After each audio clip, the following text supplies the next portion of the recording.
Programang ito ay rated SPG. Striktong patnubay at gabay ng magulang ang kailangan. Maaaring may masiselang tema, lengguwahe, karahasan, sexual, horror o droga na hindi angkop sa mga bata. Zoe, pinigilan ang kasal ni Lynette at RJ.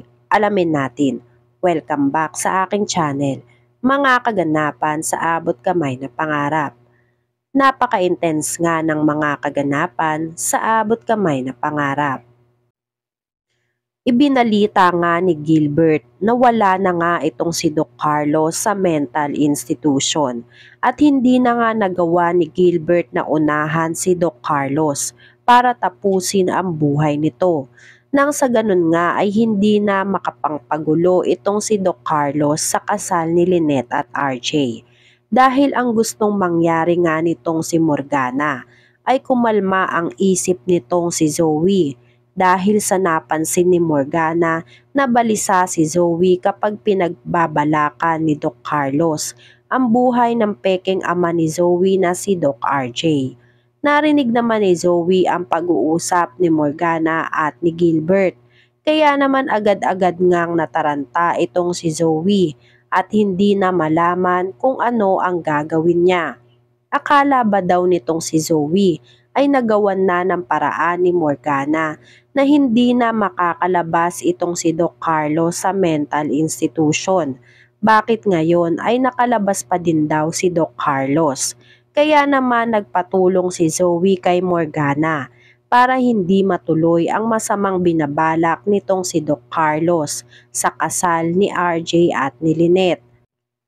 Sinabihan ni Morgana si Gilbert na magpunta na sa simbahan at hanapin si Doc Carlos para pigilan sa masamang balak nito kay RJ at gawin daw lahat ni Gilbert para maunahan si Doc Carlos.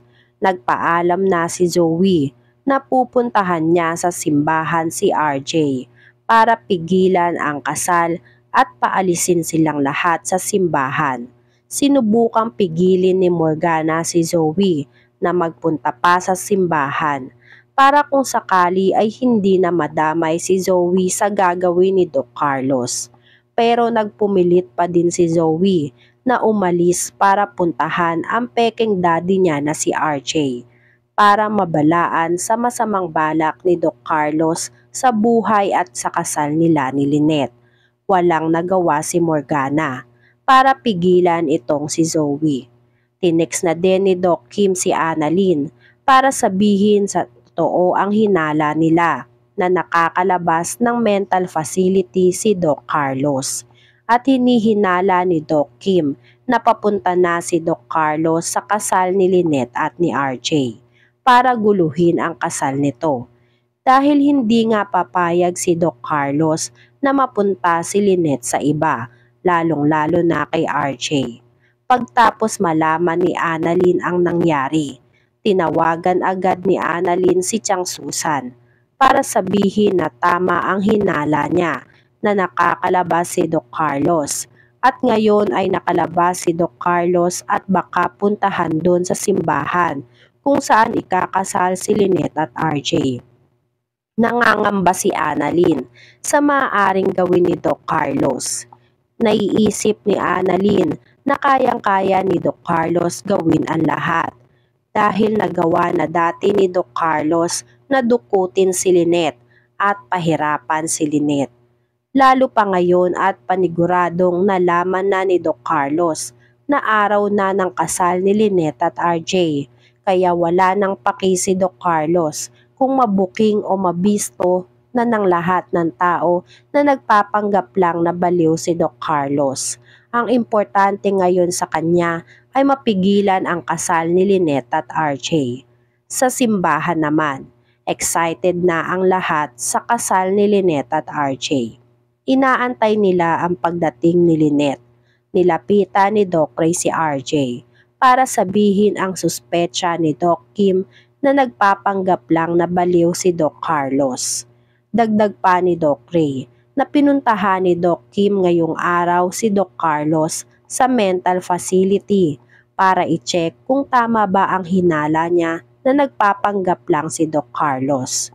ikwinento din ni RJ kay Doc Ray ang hinala niya dahil sa tawag na tatanggap ni RJ nung nakaraang araw na nagsasabi na hindi niya anak si Zoe at kaboses na kaboses ito ni Doc Carlos.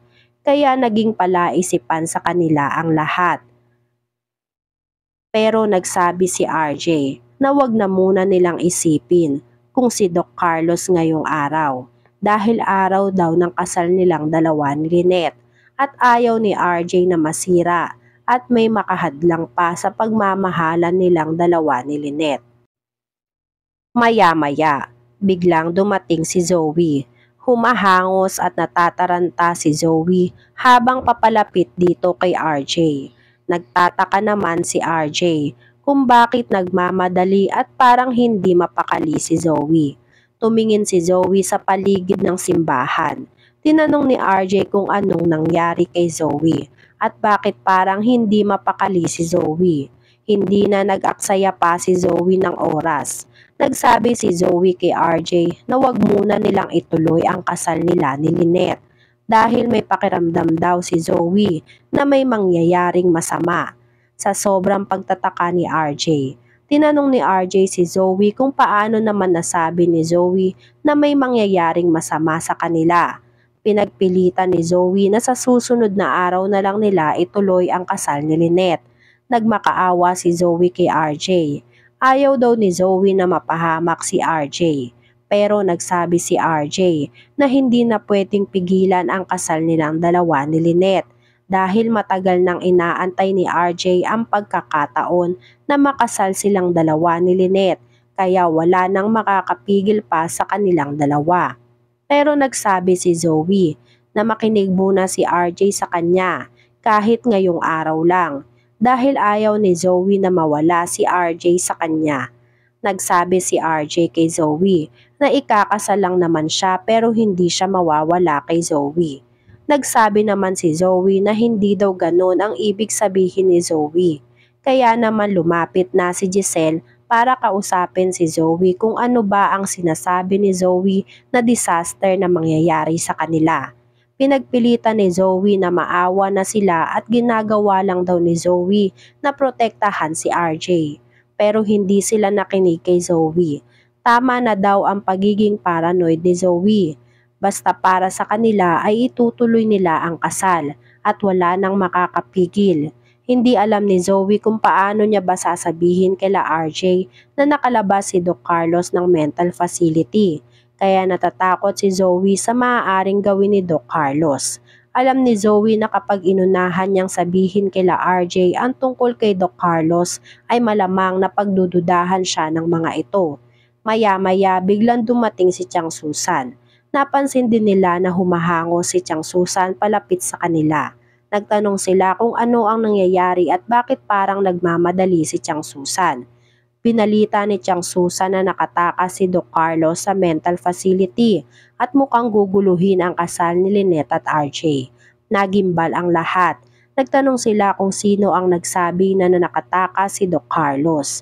Dito nila nalaman na tinext daw ni Doc Kim si Annalyn dahil nagpunta si Doc Kim sa mental facility para i-check si Doc Carlos at wala daw doon si Doc Carlos. Napalingon ang lahat sa buong paligid. Natatakot sila sa pupwedeng gawin ni Carlos sa kanilang lahat.